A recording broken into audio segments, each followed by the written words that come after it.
We voted. You're no longer part of this family.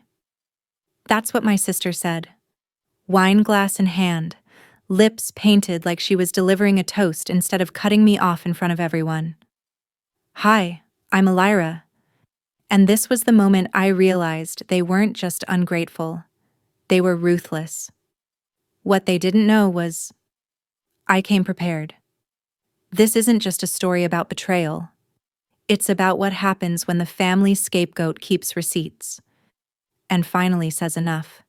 Have you ever been pushed so far that silence was no longer an option? Tell me in the comments. When did you stop choosing peace with others and start choosing peace for yourself? Let me take you back to where it all started.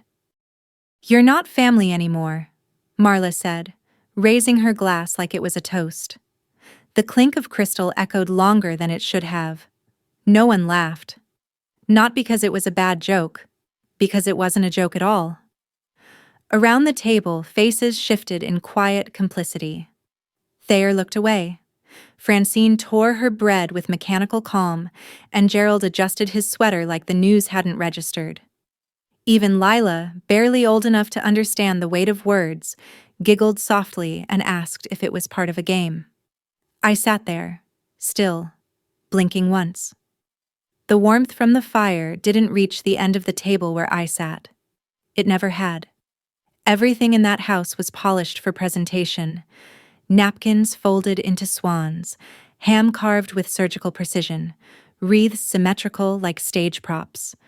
But none of it could distract me from the chill sliding down my spine. I had hoped, foolishly, that this year would be different. I had wrapped a bottle of Cabernet in gold foil, one of the nicer ones from my stash, and placed it gently near the centerpiece when I arrived. Francine had announced my entrance with a sugary "Elira's here," like she'd just found a smudge on the rug. No one asked how I'd been. No one mentioned the promotion I'd quietly earned last quarter. They were just waiting. And now I knew why. We talked, Marla continued, her lipstick the same deep crimson she only wore when she wanted to win. We voted. And you're no longer part of this family. There was no hesitation in her voice, just a smug steadiness that made my stomach turn. I looked around the table. Thayer clinked his fork against his wine glass. It's for your own good, he said, not meeting my eyes. Francine buttered her roll. It was bound to happen sooner or later. Lila clapped her hands, thrilled by the theatricality of it all. And Gerald? He just grunted, shifted in his seat, and muttered, "This kind of tension isn't healthy." Their words didn't stab. They froze. Like standing outside in a snowstorm with no coat, watching the windows glow from the warmth you're no longer welcome to. I exhaled slowly, then reached into my coat pocket. The folder made a solid thump when I laid it on the table. Paper meeting wood. A sound that silenced the room more than any raised voice could. Marla narrowed her eyes. What's that? I leaned back in my chair. Since we're being honest, I said, I figured I'd come prepared. She pulled the folder toward her, flipping it open with fingers that trembled just slightly. Page after page, bank transfers, Venmo screenshots, wedding deposits, therapy payments, emergency wires, 23 pages of receipts and documentation, and then, her hand stopped. Hotel, Charleston, 2 nights, Ocean View Suite, signed, Marla Carson and Lena Quinn. The color drained from her face. You psychopath, she hissed. You've been spying on me? No, I said flatly. I've been documenting. There's a difference. Thayer pulled the folder to his side. His lips moved silently as he read. Francine's voice finally broke the hush. How dare you weaponize your help like this? I turned to her, calm now. Colder than I'd ever been. You called it help. To you, I was an ATM, a therapist, a guilt sponge. My legs shook as I stood, but I didn't falter. You said I wasn't family, I said, my gaze sweeping across the table. So maybe you won't need your fallback anymore. Marla's wine glass tilted in her hand. Lila looked between us. "Are we still playing?" she asked. I walked to the door. No tears, no begging, no second chances. Just me and the storm outside. As I stepped out into the cold, thunder rumbled distantly, like the world itself had been holding its breath and now, finally, exhaled. The door didn't slam behind me. It clicked, almost polite. Like even the house was too tired to argue. My boots crunched frost-bitten grass like it owed me something. I was halfway across the yard when I heard Marla's voice screech behind me. "You think you're better than us? That folder proves you're just obsessive." I didn't turn around, but I heard the folder slam against the wall, pages scattering like brittle leaves in dry wind. "You're a parasite, Elira." Then silence. Then Thayer. "Who the hell is Lena?" I stopped walking, turned just enough to catch his silhouette near the window, folder in hand. His eyes weren't just reading, they were searching. "Don't do this here," Marla snapped, but her voice had lost its edge. "Who is Lena?" Thayer's voice didn't rise. It dropped, dangerously calm, like a courtroom verdict before the gavel. Francine stood abruptly. "This isn't the time or the place." "The hell it isn't," Thayer shot back. "You all wanted honesty, you all clapped. Now we're being honest." I leaned against the mailbox, arms folded, and listened. "She's just a friend," Marla muttered. 3 nights, Thayer read. Ocean View Suite, Charleston. Joint account, Marla Carson and Lena Quinn. She was helping me with a project. "Stop." His voice broke, just enough to expose the crack beneath his restraint. "Just stop. You lied to me. You lied to her." That tone, I knew it. I'd lived in its shadows for years.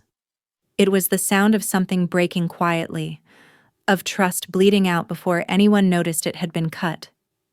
My phone buzzed in my coat pocket. Unknown number.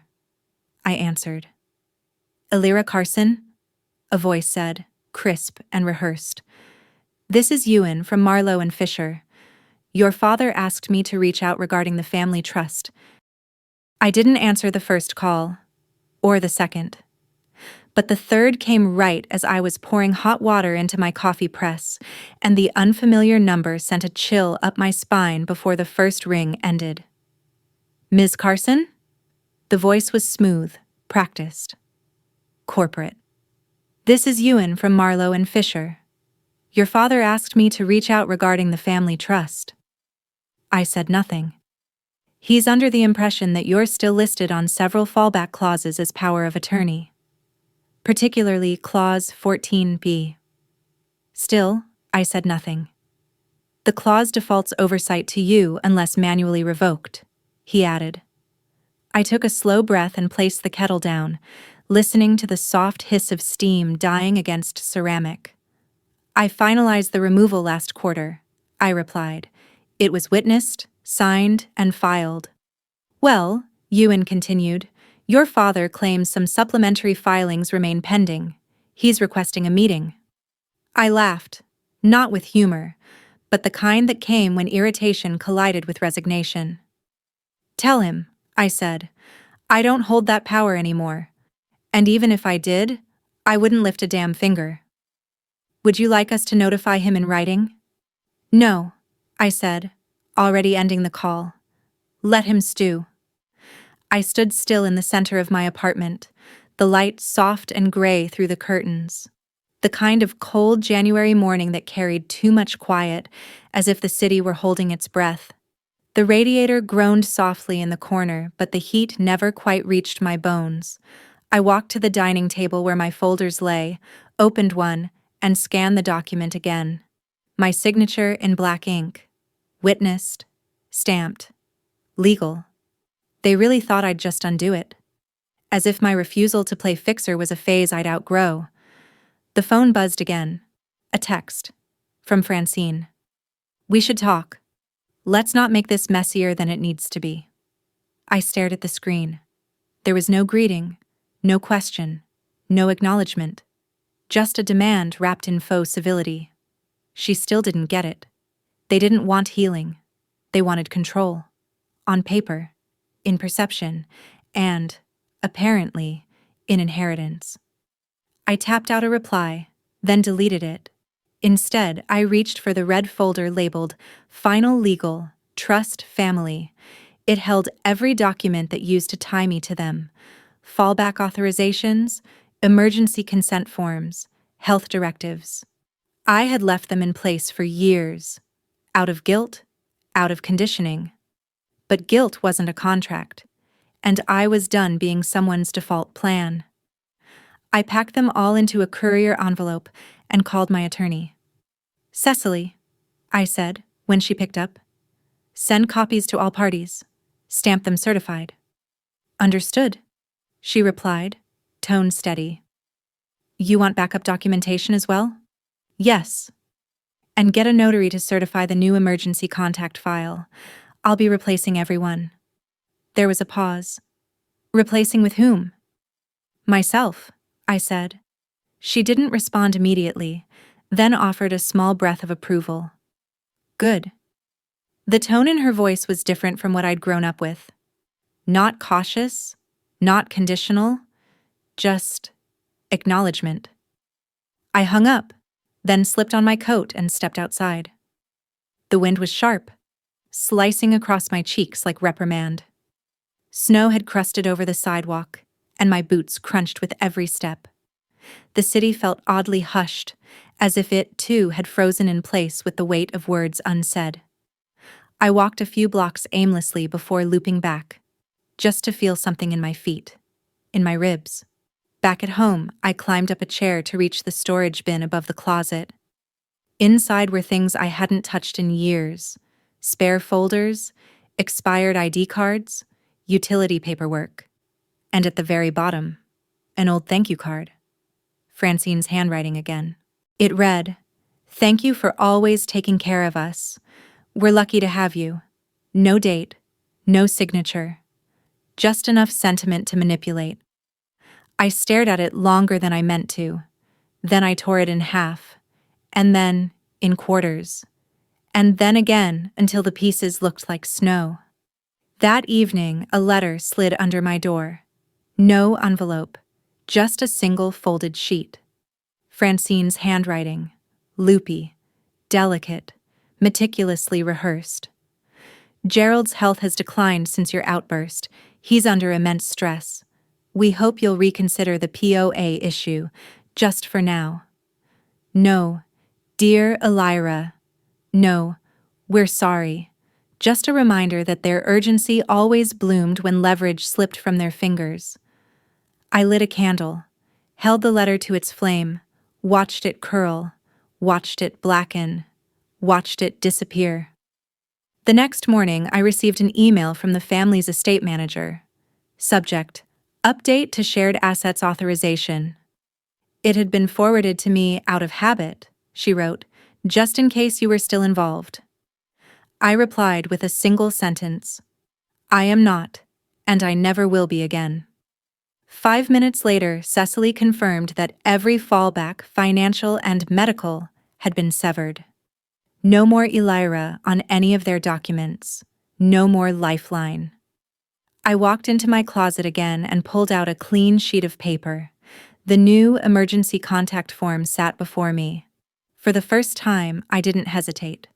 I wrote in block letters: Primary, Elira Carson. Secondary. I left the rest blank.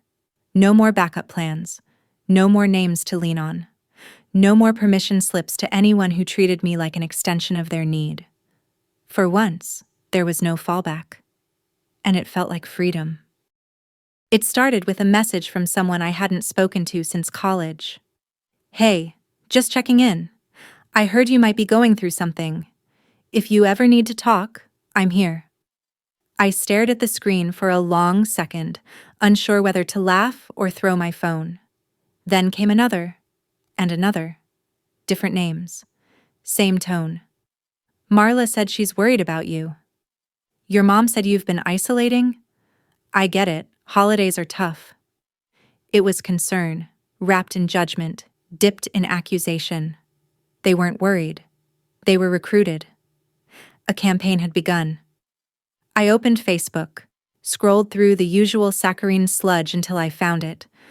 One of those vague posts meant to hit you like a stray bullet. We should talk more about mental health. Sometimes people lash out at family during the holidays.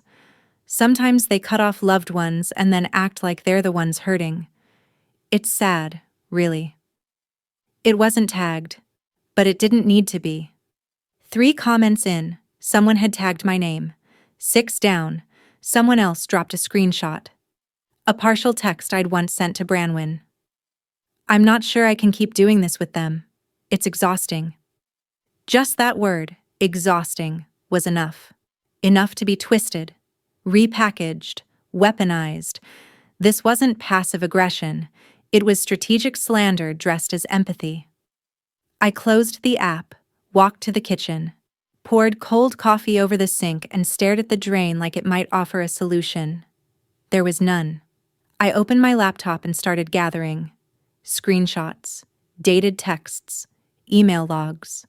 I copied them all into a single document, labeled it False Concern, Carson Family Campaign, and called Cecily. You ready for the next round? I asked. She didn't need clarification. I'll prepare the cease and desist, she said. You want it public? No, I said. Not yet. Just loud enough for them to hear it. That afternoon, she sent a digital letter directly to Marla's inbox. CC'd. Gerald. Francine. Even Andrea, the woman who posted that status. It wasn't harsh, just clinical. This is formal notice to cease all public and private statements, direct or implied, regarding Ms. Alira Carson's mental state, intentions, or family relationships, unless authorized in writing. Failure to comply will result in legal escalation. Cecily always had a way of making threats sound like etiquette. By nightfall, Andrea's post had disappeared. The comments followed. One by one, like they were never there. My phone went silent.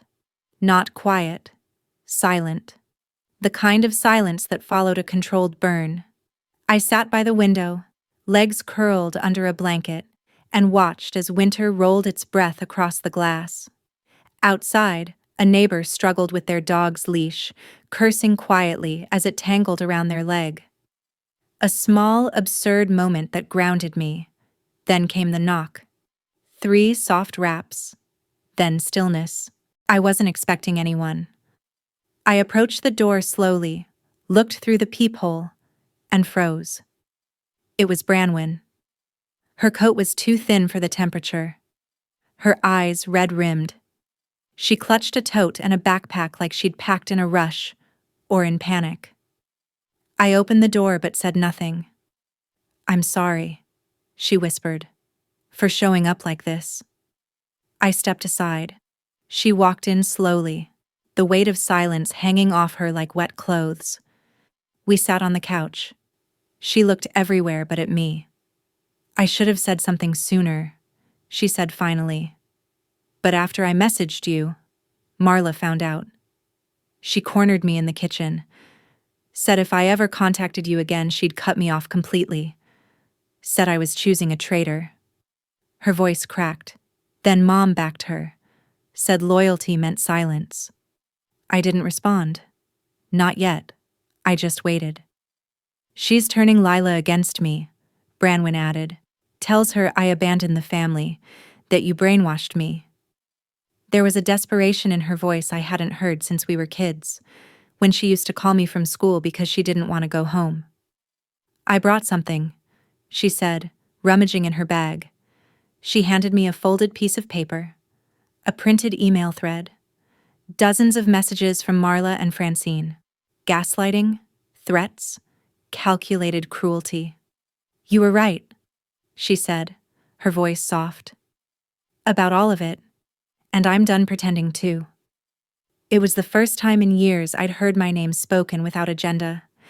Have you ever realized your name only meant something to others when it served their silence? That the people closest to you only listened when you were no longer convenient? If you've felt erased inside your own family, comment 7 below. Now let's keep going. We didn't hug, we didn't cry, we just sat. And that was enough.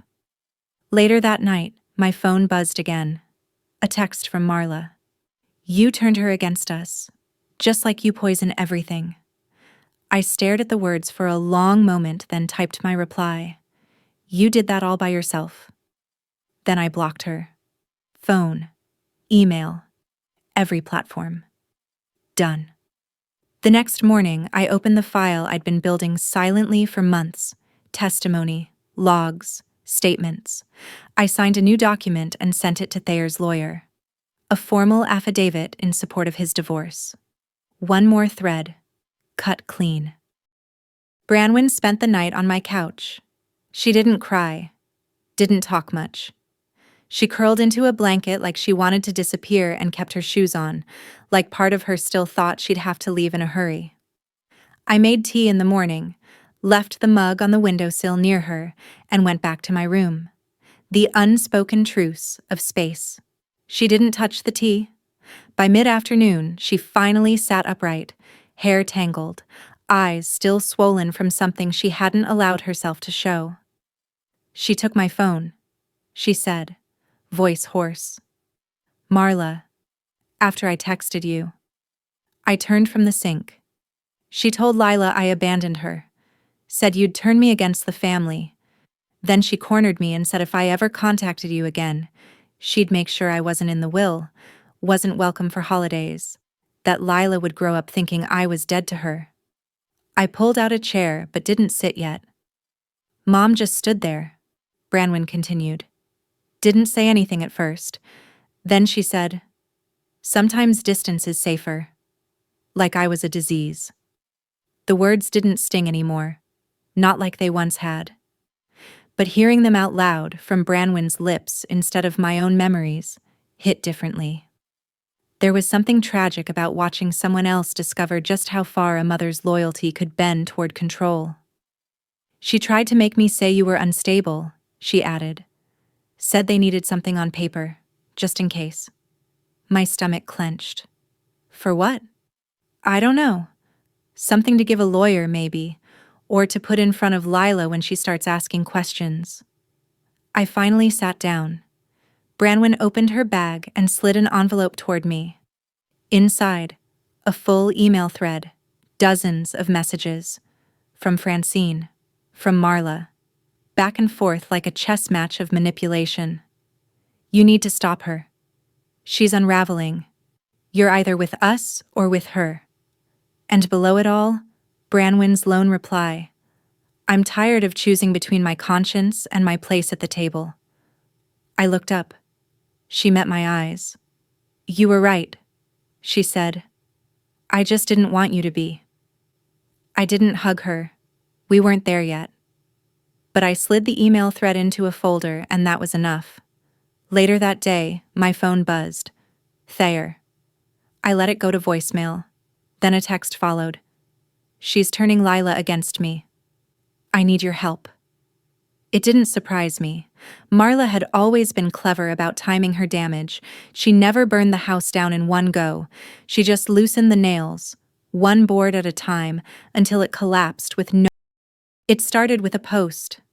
No names, no tags. Just the right amount of vagueness to stir pity and speculation. The holidays are hard, especially when someone you love decides to hurt the whole family and call it healing. We pray for them, even when they cut you off. I read it twice before I even blinked. The profile picture was a photo of a fireplace, probably lifted from Pinterest. But the name under it was unmistakable, Francine Carson. She hadn't posted anything in 6 months, not about Lila, not about Gerald's supposed illness, not even about the family trust. But now, this, and the comments poured in like rain after drought. You're so strong, Francine. Family's everything, they'll come around. Praying for peace in your home. Somewhere between the second and third comment, someone added mine, tagged, just once. I didn't respond. I didn't delete it. I didn't even react. I just watched. Then another post came, this time from Marla. A blurry photo of a Christmas tree with uneven ornaments and one visible empty spot where gifts usually piled. Doesn't feel the same without everyone together. Lila asked if she did something wrong. No child should feel abandoned on Christmas. The narrative was clear now. They weren't just sad. They were victims. And I was the villain. That night, I opened my folder labeled Redacted. Inside, 37 pages of receipts, transcripts, screenshots, and timelines. Every lie cross-referenced. Every moment of silence I'd once considered keeping. I called Cecily. "I want to go public," I said. She didn't hesitate. "Controlled or scorched earth?" "Controlled," I replied, but sharp. She helped me format a letter, neutral but surgical. I attached it to a Google Drive with limited access. It included screenshots of every financial ask, receipts of Elira paid therapy sessions that turned out to be energy healers, bank transfers for emergencies that were really beach vacations, and that photo. Charleston, Lena Quinn. Cecily drafted a cover statement. In response to recent misleading narratives, this folder contains documentation to clarify ongoing misrepresentations. No commentary will be given beyond these facts. I sent the link to 10 people. Only 10. But by noon the next day, it had reached 100. By dinner, it was on Twitter. Screenshots spread faster than gossip ever could. One tweet said, "Reminder that setting boundaries is not the same as betrayal." Another replied, "The receipts? Girl didn't come to play." I watched it unfold not with pride, but precision. Like watching dominoes I'd spent years lining up finally fall. Francine deleted her post within 6 hours. Marla's tree photo disappeared, along with a new one she tried to upload of Lila baking cookies. Andrea messaged me again. "I didn't know it was that bad. I'm sorry I played into it." I didn't reply. The silence was the reply. Branwen watched it unfold too. We sat in my living room, each with a glass of wine, the only sound the gentle hum of the fridge and the occasional ping from my phone. "I think she thought she'd break you by turning the world against you," Branwen said. I stared at the screen. A new message from someone I barely remembered. "My mom tried to pull this with my brother. Just want to say you're not alone." I smiled, just a little. They'd tried to frame me as unstable.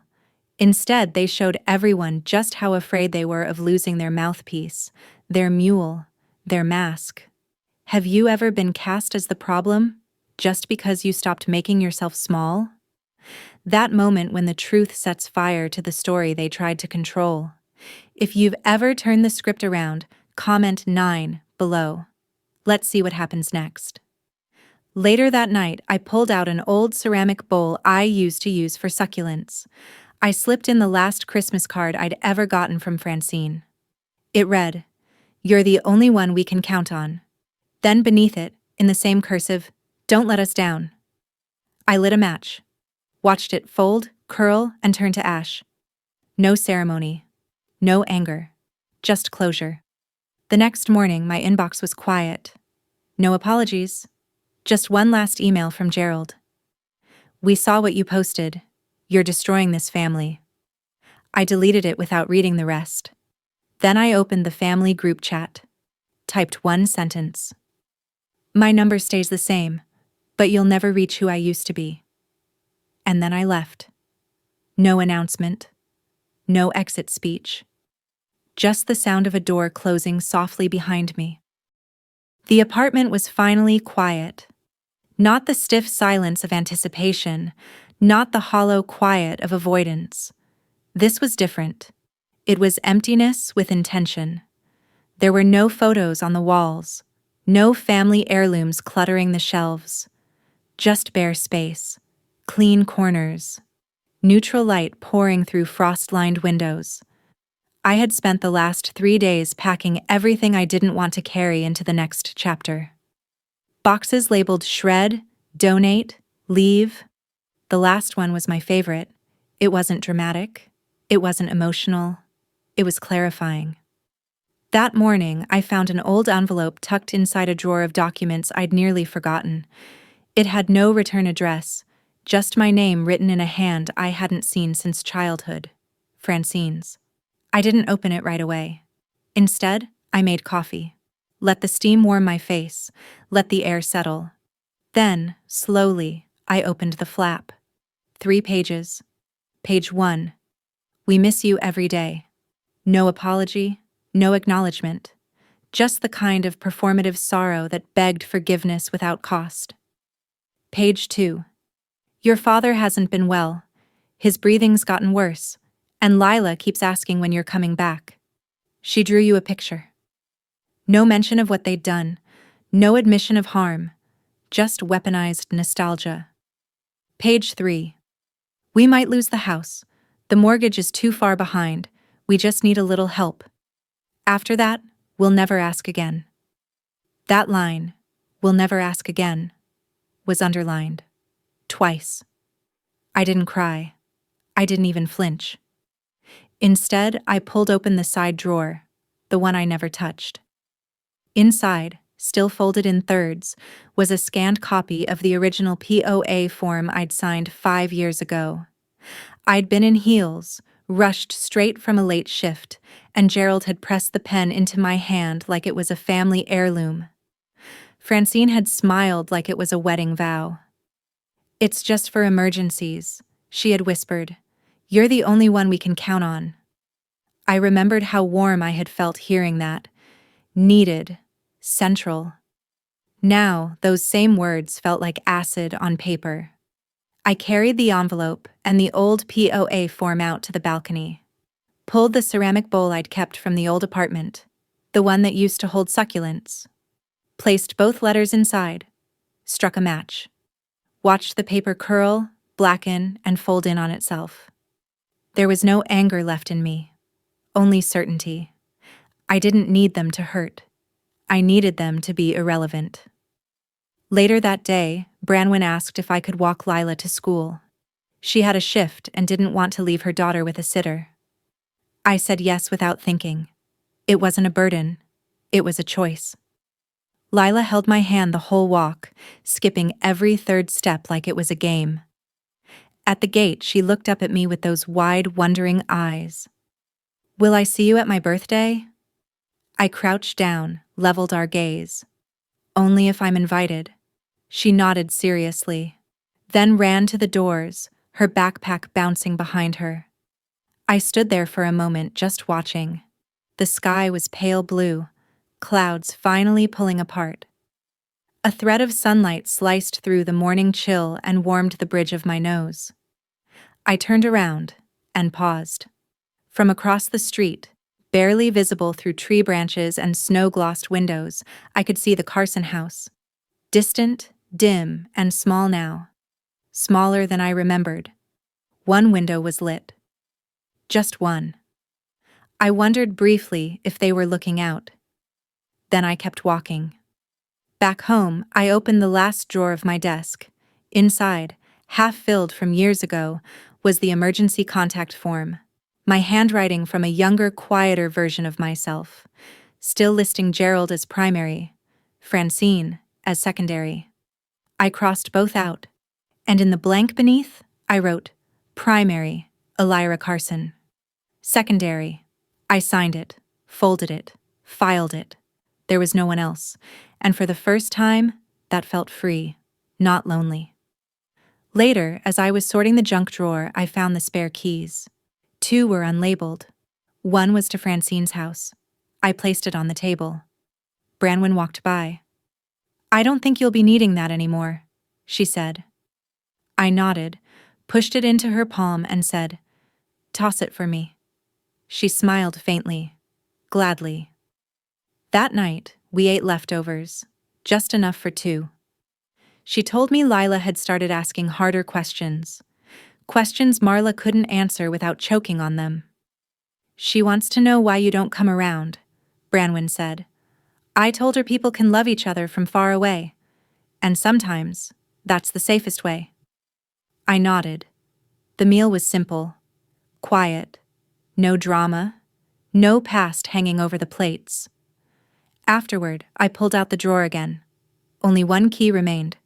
To this apartment. I closed the drawer. No lock needed now. That night, I dreamt of the lake. Not the chaos, not the cold, just the stillness. I stood at the edge of the water, no reflection, no voice calling me back. Only a clearing ahead. I stepped into it, and I didn't look back. I walked away from those old doors with no more weight on my shoulders, no voices left in my head except the sound of my own breath. After everything, I didn't need anyone to validate my victory, because I had reclaimed the one thing that mattered most: my peace, my dignity, and the right to be wholly myself. What I've learned is this: kindness given to the wrong people becomes a leash, and silence held too long turns into a weapon for those who feed off your restraint. When you finally stand up, the ones who benefited from your silence will call it betrayal, but in truth, it's the first act of justice. The truth doesn't need to scream. It just needs to be revealed, and leave silence in its wake. Have you ever had to choose between your peace and a toxic relationship? Ever felt like you had to sacrifice yourself just to hold on to something called family? If this story gave you something to think about, I'd love to hear your thoughts in the comments, because someone out there might need a reason to walk out of their own storm too. And if you'd like to keep following stories about awakening, freedom, and the power of saying enough, don't forget to subscribe, because the next chapter might just be yours.